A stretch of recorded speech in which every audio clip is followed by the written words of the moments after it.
Good morning. We are reading our next book, Mitch Albom, The Five People You Meet in Heaven.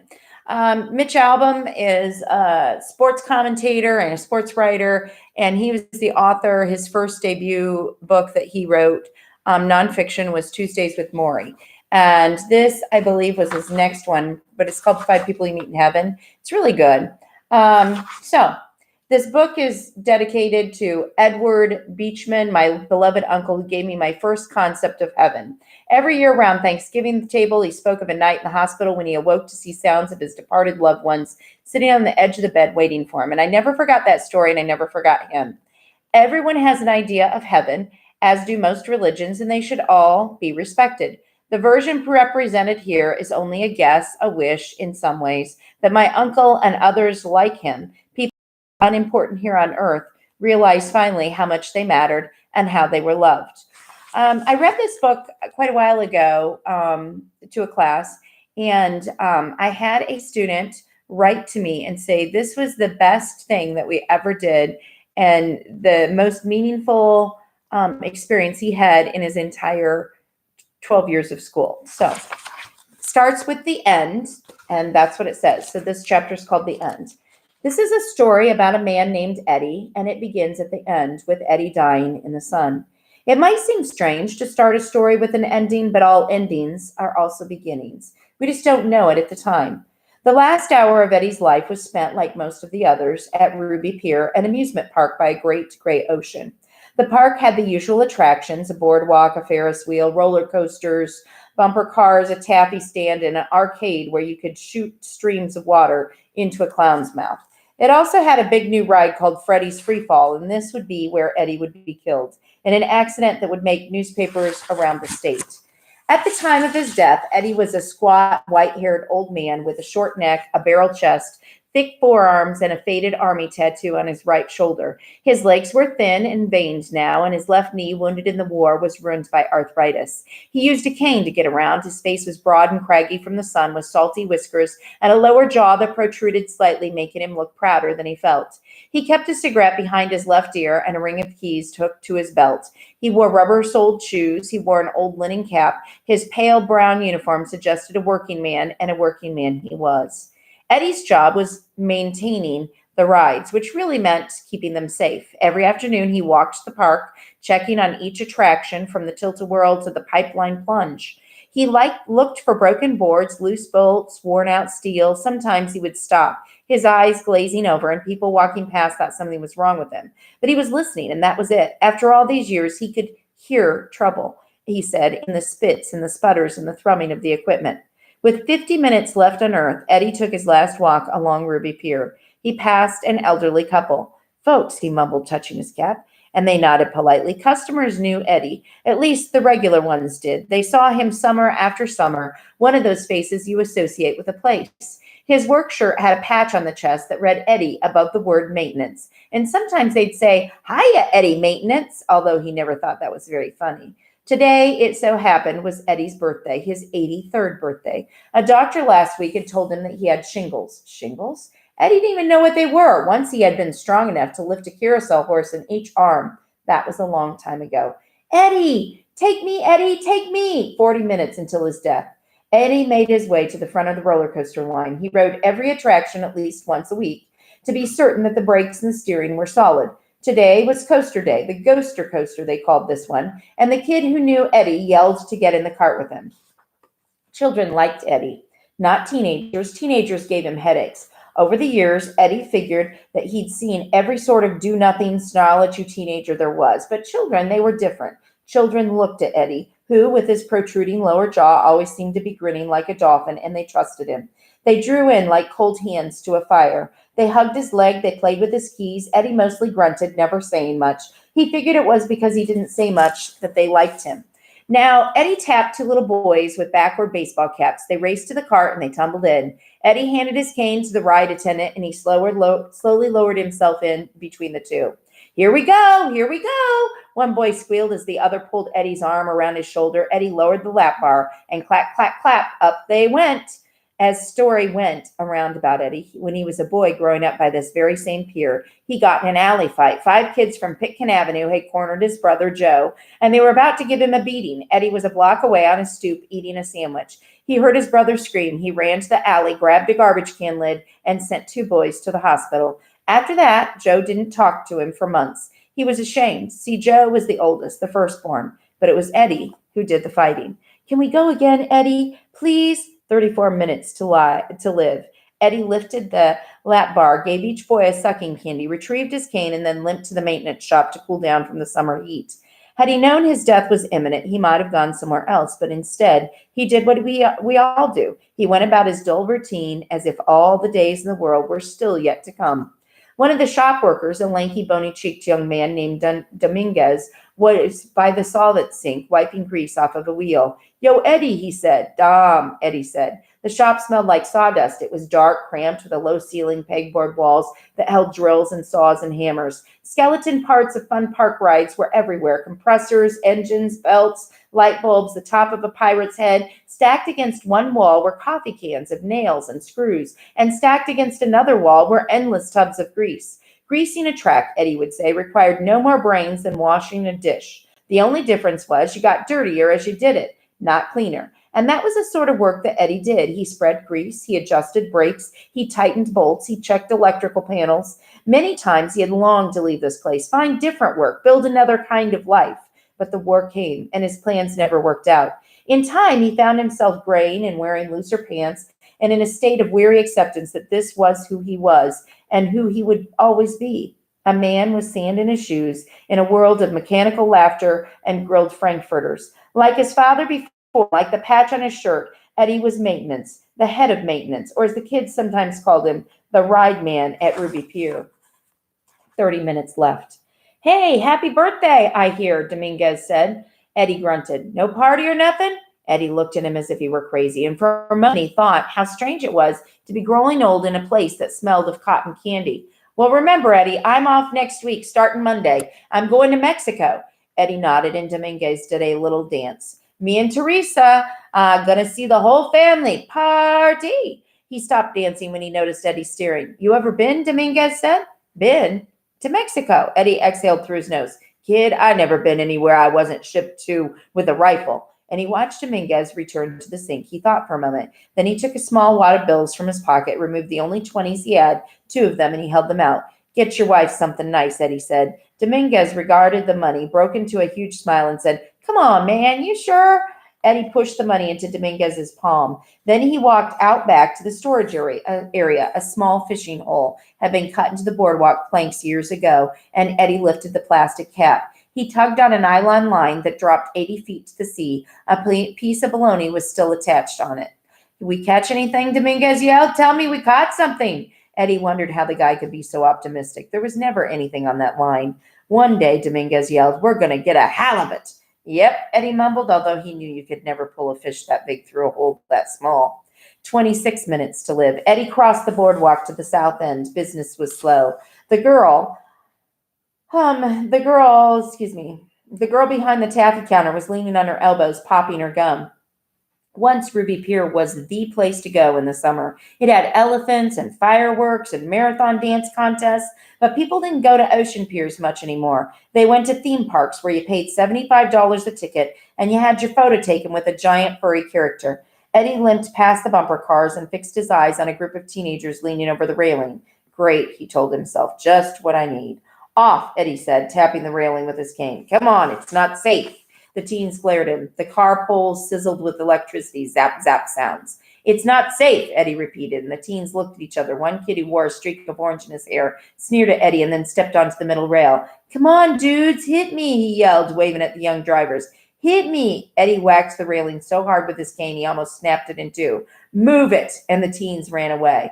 Another story went around about Eddie. As a soldier, he had engaged in combat numerous times. He'd been brave, even won a medal. But toward the end of his service, he got into a fight with one of his own men, and that's how Eddie was wounded. No one knew what happened to the other guy, and no one asked. With 19 minutes left on Earth, Eddie sat for the last time in an old aluminum beach chair, his short muscled arms folded like seals' flippers across his chest. and his legs were red from the sun, and his left knee still showed scars. In truth, much of Eddie's body suggested a survived encounter. His fingers were bent at awkward angles thanks to numerous fractures from assorted machinery. His nose had been broken several times in what he called saloon fights. His broadly jawed face might have been good looking once, the way a prize fighter might have looked before he took too many punches. Now Eddie just looked tired. This was his regular spot on the Ruby Pier boardwalk behind the Jackrabbit Ride, which in the 1980s was the Thunderbolt, which in the 1970s was the Steel Eel, which in the 1960s was the Lollipop Swings, which in the 1950s was the Laugh in the Dark, and which before that was the Stardust Bandshell, which was where Eddie met Marguerite. Every life has one true love snapshot. For Eddie, it came on a warm September night after a thunderstorm when the boardwalk was spongy with water.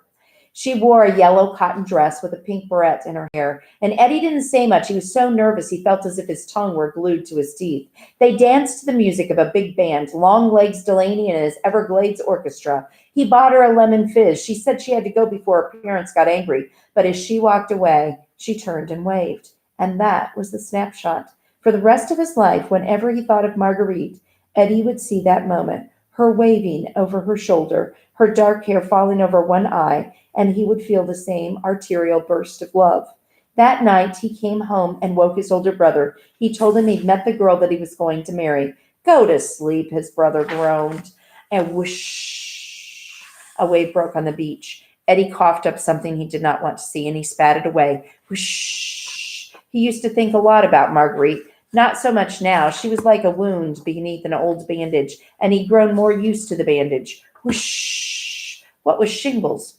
Whoosh. 16 minutes to live. No story sits by itself. Sometimes stories meet at corners. Sometimes they cover one another completely, like stones beneath a river. The end of Eddie's story was touched by another seemingly innocent story months earlier, a cloudy night when a young man arrived at Ruby Pier with 3 of his friends. The young man, whose name was Nicky, had just begun driving, was still not comfortable carrying a keychain, so he removed the single car key and he put it in his jacket pocket and then tied the jacket around his waist. For the next few hours, he and his friends rode all the fastest rides, the Flying Falcon, the Splashdown, Freddy's Free Fall, the Ghoster Coaster. Hands in the air, one of them yelled, and they threw their hands up in the air. Later, when it was dark, they returned to the car lot exhausted and laughing, drinking beer from the brown paper bags, and Nicky reached into his jacket pocket. He fished around and he cursed. The key was gone. 14 minutes until his death. Eddie wiped his brow with a handkerchief, and out on the ocean, diamonds of sunlight danced on the water, and Eddie stared at their nimble movement. He'd not been right on his feet since the war, but back at the Stardust Bandshell with Marguerite, there Eddie had still been graceful. He closed his eyes, allowed himself to summon the song that brought them together, the one Judy Garland sang in that movie. It mixed in his head now with the cacophony of the crashing waves and the children screaming on the rides. You made me love you. Whoosh, do it. I didn't want to do it. Splash. Me love you. Eee! Time you knew it. And all the time you swoosh, knew it. Eddie felt her hands on his shoulders. He squeezed his eyes tightly to bring the memory closer. 12 minutes to live. Excuse me. A little girl, maybe 8 years old, stood before him, blocking his sunlight. She had blonde curls, wore flip-flops and denim cutoff shorts, and a lime green t-shirt with a cartoon duck on the front.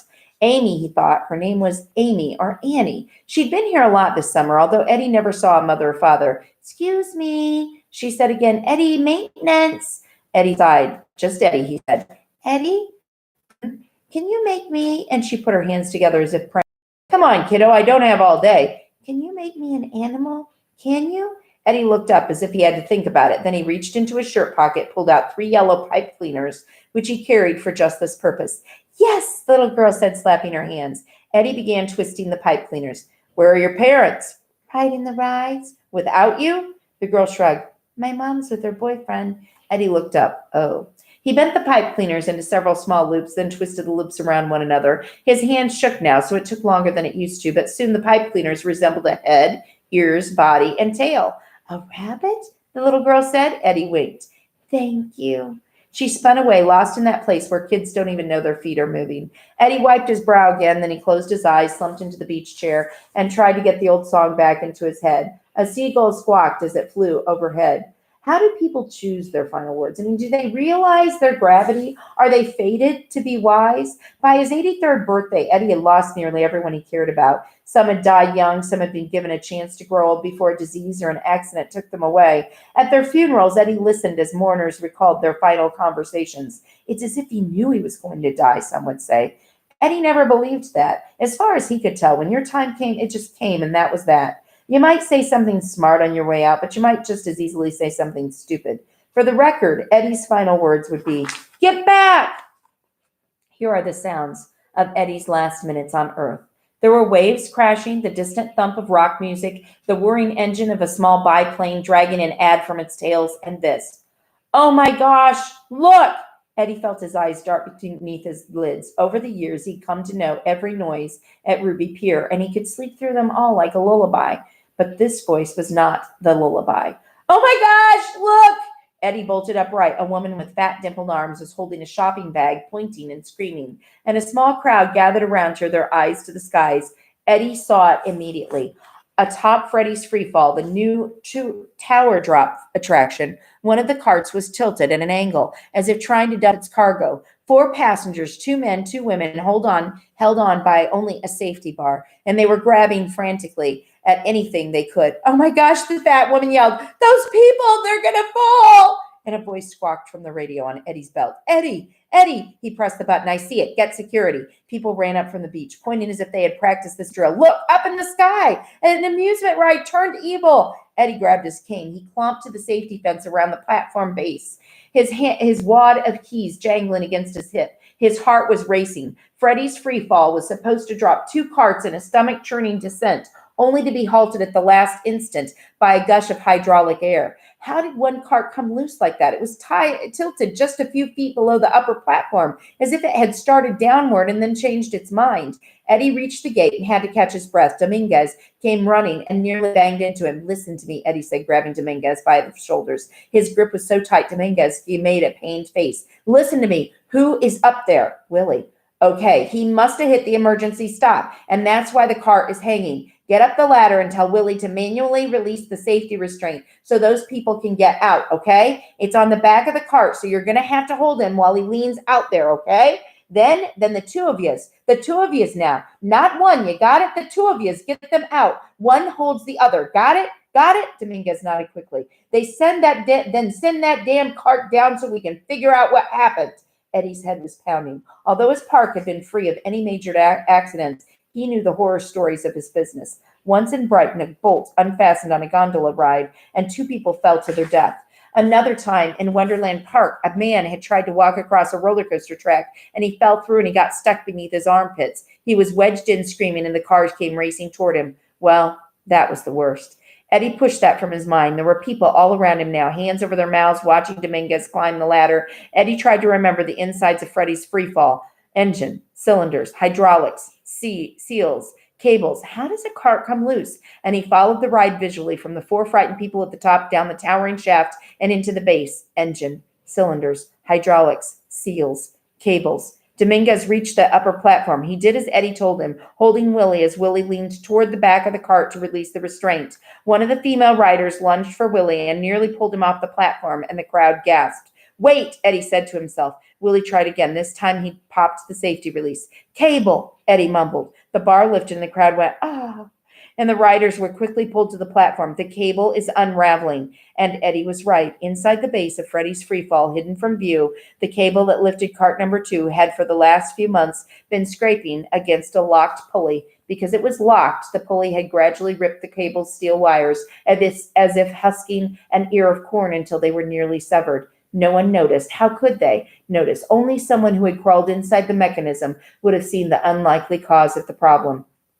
The pulley was wedged by a small object that must have fallen through the opening at a most precise moment. A car key. "Don't release the cart," Eddie yelled, and he waved his arms. Hey, it's the cable. Don't release the cart. It'll snap." And the crowd drowned him out. It was cheering wildly as Eddie, Willie, and Dominguez unloaded the final rider. All 4 were safe, and they hugged atop the platform. "Dom! Willie!" Eddie yelled. Someone banged against his waist, knocking his walkie-talkie to the ground, and Eddie bent to get it. Willie went to the controls. He put his finger on the green button. Eddie looked up. No, don't. Eddie turned to the crowd. Get back. Something in Eddie's voice must have caught people's attention because they stopped cheering and they began to scatter. An opening cleared around the bottom of Freddie's free fall, and Eddie saw the last face of his life. She was sprawled upon the ride's metal base as if someone had knocked her into it. Her nose was running. Tears were filling her eyes. The little girl with the pipe cleaner animal. Amy, Annie, Mom, Mom, she heaved almost rhythmically, her body frozen in the paralysis of crying children. Mom, Mom! Eddie's eyes shot from hers to the cart. Did he have time? Her to the carts. Whoomp. Too late. The carts were dropping. She released the brake. And for Eddie, everything slipped into watery motion. He dropped his cane. He pushed off his bad leg, and he felt a shot of pain that almost knocked him down. A big step, another step. Inside the shaft of Freddie's freefall, the cable snapped its final thread and ripped across the hydraulic line. Cart number 2 was in a dead drop now, nothing to stop it, a boulder off of a cliff. In those final moments, Eddie seemed to hear the whole world. Distant screaming, there were waves, music, a rush of wind, a low, loud, ugly sound that he realized was his own voice blasting through his chest. And the little girl raised her arms. Eddie lunged, his bad leg buckled. He half flew, half stumbled toward her, landing on the metal platform, which ripped through his shirt and split open his skin, just beneath the patch that read Eddie and maintenance. He felt 2 hands in his own, 2 small hands, a stunning impact, a blinding flash of light, and then nothing. Today is Eddie's birthday. It is the 1920s, a crowded hospital in one of the poorest sections of the city. Eddie's father smokes cigarettes in the waiting room where the other fathers are also smoking cigarettes. The nurse enters with a clipboard and she calls his name. She mispronounces it. The other men blow smoke. Well, he raises his hand. Congratulations, the nurse says, and he follows her down the hallway to the newborn's nursery. His shoes clap on the floor. Wait here, she says. Through the glass, he sees her check the numbers of the wooden crib. She moves past one, not his, another, not his, another, not his, another, not his, and she stops. There, beneath the blanket, a tiny head covered in a blue cap. She checks her clipboard again, and then she points. The father breathes heavily, nodding his head, and for a moment his face seems to crumble like a bridge collapsing into a river. And then he smiles. That's his boy.